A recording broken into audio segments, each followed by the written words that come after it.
there's just like a power in this room. I don't know if you feel that, but just the power of being in this place, preaching from the place where man was martyred for love of God. I just wanted to reflect a little bit with you on the fact that there are many things in our lives that we can see that wouldn't really make sense if God isn't real. If God is not who he says he is, some of these things just don't make sense.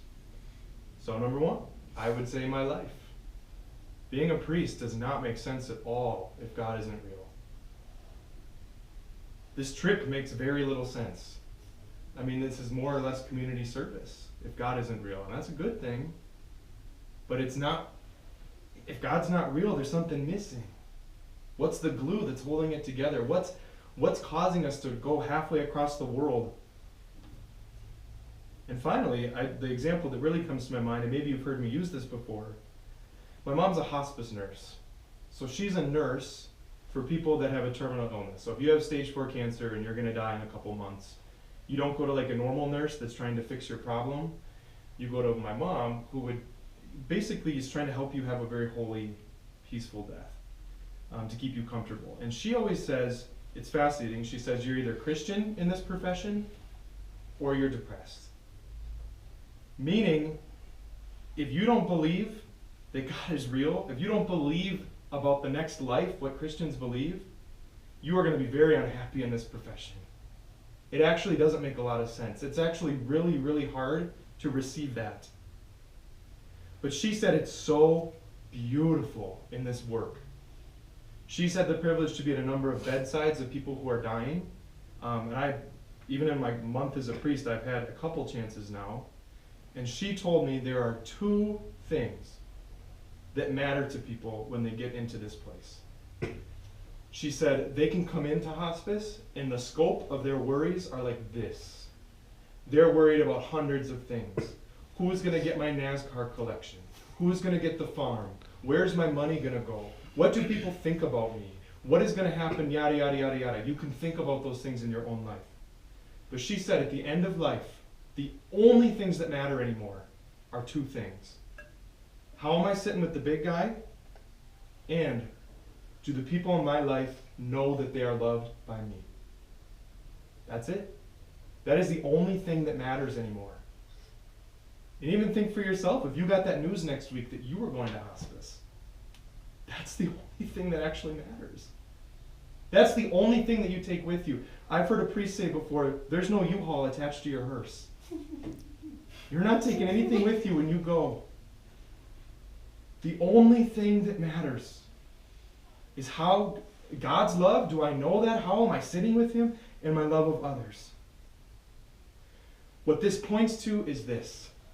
What do we believe? I said that if all this stuff doesn't make sense, if God isn't real, well, guess what? Here's the good news. God is real. All this stuff actually does make sense. It makes a ton of sense. My life, this trip, my mom's job, and we don't have to be depressed about death. And those 2 things are the things that actually matter. Praise God that those people in that moment experienced the truth of reality. How many distractions? Because this isn't it. This world is not it. Most people live their life as if this is it. What we are doing here is it. But C.S. Lewis says the following. You spend 9 months in the womb. Okay? You're in the womb, mother's stomach. And then that's the only world that you know. And in those 9 months, the whole purpose of that world, it's temporary.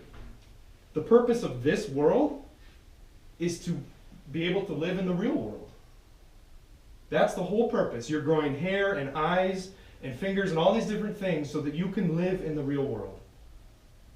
But the real world also isn't it. It's also preparatory. You are preparing. You have 9 months in the womb to prepare physically to live in the real world. We have 90 years, give or take, in the real world to prepare spiritually for the really real world of heaven. And what are those 2 things? It's the 2 things Mom said. We are preparing love of God, love of neighbor.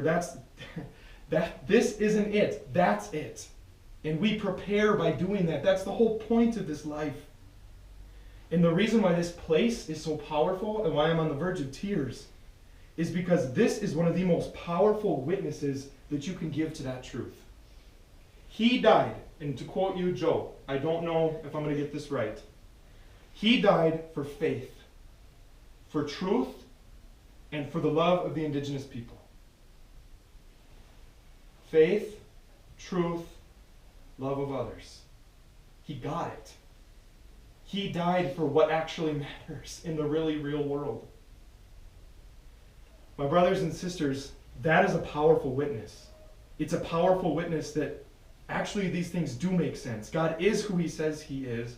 It's a powerful witness to what's most important, and it's a powerful witness to what's actually important in this life, that this isn't it.